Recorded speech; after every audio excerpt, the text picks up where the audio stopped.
गांधी। एक महात्मा का जीवन अक्टूबर 1869 की एक गर्म शाम के सन्नाटे में भारत के पश्चिमी तट पर स्थित छोटे से तटीय शहर पोरबंदर में करमचंद और पुतलीबाई गांधी के घर एक बच्चे का जन्म हुआ। किसी को भी नहीं पता था कि मोहनदास नाम का यह बच्चा एक दिन राष्ट्रपिता महात्मा गांधी के नाम से जाना जाएगा। अध्याय 1। एक दूरदर्शी की जड़ें। युवा मोहनदास एक साधारण घर में पले बढ़े। उनके पिता एक प्रमुख स्थानीय व्यक्ति थे, जो पोरबंदर और बाद में निकटवर्ती राज्य राजकोट के दीवान, प्रधानमंत्री के रूप में कार्यरत थे। उनकी मां पुतलीबाई ने उनमें आध्यात्मिकता की गहरी भावना और सत्य के प्रति प्रतिबद्धता पैदा की। 13 वर्ष की अल्पायु में मोहनदास का विवाह कस्तूरबा से हुआ और उनके जीवन भर के साथ की यात्रा शुरू हुई। एक किशोर के रूप में उन्हें कानून का अध्ययन करने के लिए लंदन भेजा गया था और यहीं से भारत के बाहर की दुनिया में उनके संपर्क की शुरुआत हुई। अध्याय 2। जागृति लंदन में गांधी जी को नस्लीय भेदभाव की कठोर वास्तविकताओं का सामना करना पड़ा। अपनी शैक्षणिक सफलता के बावजूद उन्हें पूर्वाग्रह और बहिष्कार का सामना करना पड़ा। इन अनुभवों ने असमानता की उनकी समझ पर गहरा प्रभाव डाला और उनकी भविष्य की सक्रियता के बीज बोए। अपनी कानूनी पढ़ाई पूरी करने के बाद गांधी भारत लौट आए और बंबई में कानून का अभ्यास शुरू किया। फिर भी दक्षिण अफ्रीका में उन्होंने जो भारी अन्याय देखा, वह जल्द ही उन्हें कार्रवाई के लिए बुलाएगा। अध्याय 3। दक्षिण अफ्रीकी प्रवास। 1893 में गांधी जी ने दक्षिण अफ्रीका में 1 साल तक कानूनी कार्यभार स्वीकार किया। यहीं पर उन्हें क्रूर नस्लीय भेदभाव का सामना करना पड़ा, जिसने उनके रास्ते को आकार दिया। डरबन से प्रिटोरिया तक की ट्रेन यात्रा के उनके अनुभव, जहां उनकी त्वचा के रंग के कारण प्रथम श्रेणी के डिब्बे से उतरने से इनकार करने पर उन्हें ट्रेन से बाहर फेंक दिया गया था, एक महत्वपूर्ण मोड़ साबित हुआ। गांधी जी ने ऐसे अन्याय के विरुद्ध लड़ने का संकल्प लिया। अगले 2 दशकों में उन्होंने भेदभावपूर्ण कानूनों के खिलाफ कई अहिंसक अभियानों का नेतृत्व किया। उनका सत्याग्रह सत्यबल या आत्मबल का दर्शन आकार लेने लगा। इसमें सविनय अवज्ञा, असहयोग और न्याय के लिए कष्ट सहने की इच्छा शामिल थी। अध्याय 4। भारत लौटें। 1915 में दक्षिण अफ्रीका में 2 दशकों से अधिक समय के बाद गांधी अपनी मातृभूमि भारत लौट आए। राष्ट्र उथल-पुथल में था और उन्हें अपने लोगों की सेवा करने की गहरी इच्छा महसूस हुई।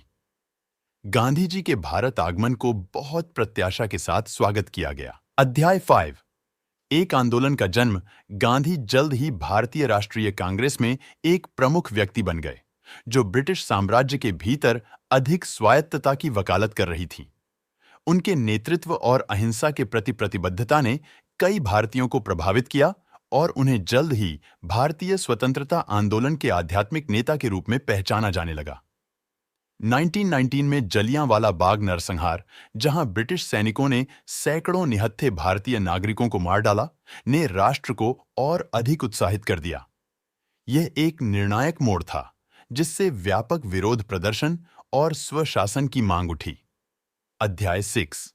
नमक मार्च और सविनय अवज्ञा। 1930 में गांधी जी ने प्रतिष्ठित नमक मार्च शुरू किया। अरब सागर की 240 मील की इस यात्रा का उद्देश्य नमक उत्पादन पर ब्रिटिश एकाधिकार का विरोध करना और औपनिवेशिक शासन की अवहेलना का प्रतीक था। यह अहिंसक प्रतिरोध का एक उल्लेखनीय प्रदर्शन था, जिसने दुनिया का ध्यान खींचा। 1942 में भारत छोड़ो आंदोलन जैसे सविनय अवज्ञा अभियान ने स्वतंत्रता के लिए संघर्ष को बढ़ाना जारी रखा। कारावास और पीड़ा के बावजूद गांधी और उनके अनुयायी अहिंसा और सविनय अवज्ञा के लिए प्रतिबद्ध रहे। अध्याय 7। दृष्टि साकार हुई वर्षों की दृढ़ता और बलिदान के बाद भारत को अंततः 15 अगस्त 1947 को स्वतंत्रता मिली।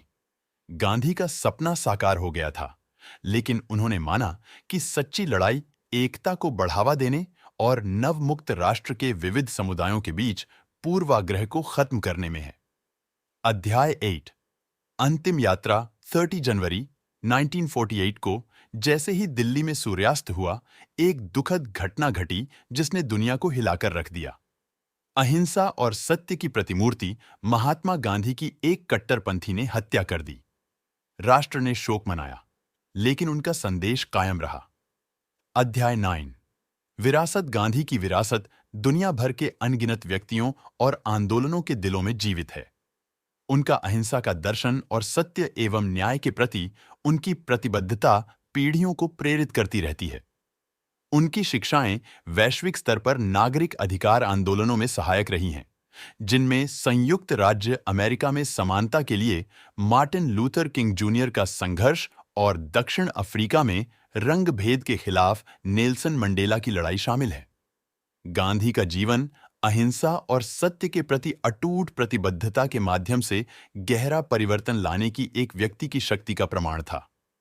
पोरबंदर में एक युवा लड़के से देश को आजादी दिलाने वाले महात्मा तक की उनकी यात्रा उन सभी लोगों के लिए प्रेरणा का एक स्थायी स्रोत बनी हुई है, जो शांतिपूर्ण तरीकों के माध्यम से सकारात्मक बदलाव की संभावना में विश्वास करते हैं। अध्याय 10। सीमाओं से परे। गांधी जी का प्रभाव भारत की सीमाओं से कहीं आगे तक फैला हुआ था। उनके अहिंसा के दर्शन ने दुनिया भर में नागरिक अधिकार आंदोलनों को प्रेरित किया। 1950 और 60 के दशक में अमेरिकी नागरिक अधिकार आंदोलन का नेतृत्व करने वाले मार्टिन लूथर किंग जूनियर जैसे नेताओं ने गांधी की शिक्षाओं से काफी प्रेरणा ली। किंग का प्रसिद्ध आई हैव ए ड्रीम भाषण उस न्यायपूर्ण और समान समाज के सपने को प्रतिध्वनित करता है जिसकी कल्पना गांधी ने की थी। अध्याय 11। वैश्विक महात्मा। भारत की आजादी के बाद वैश्विक मंच पर गांधी जी का प्रभाव लगातार बढ़ता गया। वह शांति का एक अंतर्राष्ट्रीय प्रतीक बन गए, जिससे महाद्वीपों के नेताओं और विचारकों की प्रशंसा और सम्मान अर्जित हुआ। उनके दर्शन ने दुनिया भर में संघर्ष समाधान, नागरिक अधिकारों और सामाजिक न्याय पर चर्चा को आकार देना शुरू किया। अध्याय 12। एक जीवित विरासत।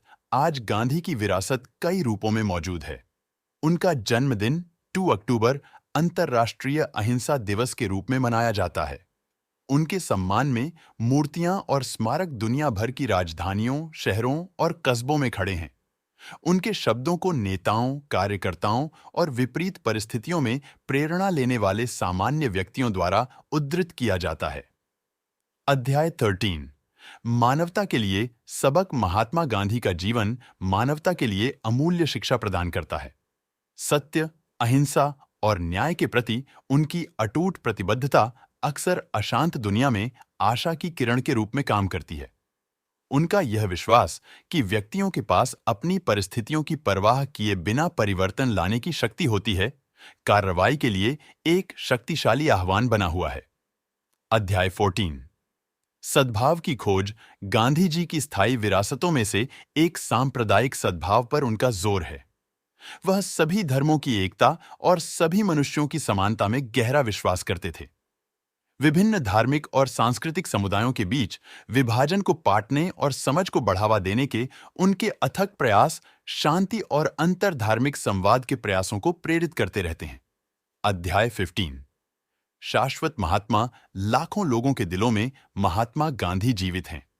उनकी जीवन कहानी एक अनुस्मारक है कि सामान्य व्यक्ति एक शक्तिशाली दृष्टि और अटूट प्रतिबद्धता से प्रेरित होकर इतिहास की दिशा बदल सकते हैं।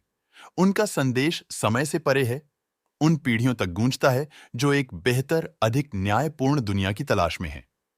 निष्कर्ष। अंतहीन यात्रा। महात्मा गांधी का जीवन सिर्फ एक कहानी नहीं था। यह सत्य, न्याय और करुणा के प्रति समर्पित आत्मा की एक महाकाव्य यात्रा थी। पोरबंदर में अपने शुरुआती दिनों से लेकर वैश्विक मंच तक उन्होंने मानवता के लिए अहिंसा का मार्ग रोशन किया। उनकी विरासत हमें अन्याय का सामना करने, जो सही है, उसके लिए खड़े होने और प्रेम और सच्चाई की परिवर्तनकारी शक्ति में विश्वास करने की चुनौती देती है। जैसे ही सूरज क्षितिज पर डूबता है, दुनिया पर अपनी सुनहरी किरणें बिखेरता है। महात्मा की भावना उन लोगों के दिलों में जीवित रहती है जो एक अधिक शांतिपूर्ण, न्यायपूर्ण और सामंजस्यपूर्ण दुनिया के लिए प्रयास करना जारी रखते हैं। महात्मा गांधी की कहानी इतिहास का सिर्फ एक अध्याय नहीं है, यह संपूर्ण मानवता के लिए प्रेरणा का एक चिरस्थायी स्रोत है।